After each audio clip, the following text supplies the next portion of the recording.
Durant 25 jours d'accords et parfois même de désaccords, pour ce qui est de la commission politique, la dernière à avoir été entendue par le Bureau du dialogue national le jeudi 25 avril 2024, la restitution face à la population gabonaise et aux amis du Gabon a été axée autour des 4 sous-commissions qui l'ont composée.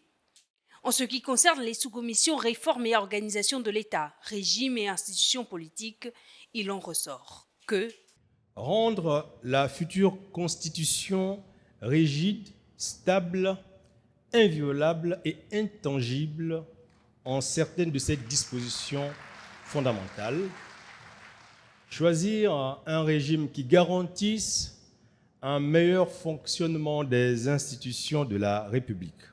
À cet effet, les commissaires proposent de consacrer dans la future constitution un régime présidentiel. La sous-commission Justice, Droits et Liberté et la sous-commission Souveraineté nationale n'étaient pas en reste des propositions.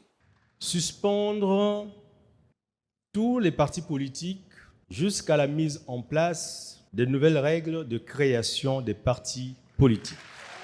Fixer dans la charte de la transition la durée de la transition à 2 ans maximum, sauf cas de force majeure n'excédant pas 1 an. Si la durée du mandat de la transition a clairement été évoquée, celle de la durée du mandat présidentiel après la transition reste encore pour l'heure inconnue du plus grand nombre. Cette question a été fortement évoquée et nous étions même favorables à un mandat de 7 ans renouvelable une fois. Je pense que la proposition sera faite de maintenir le septennat.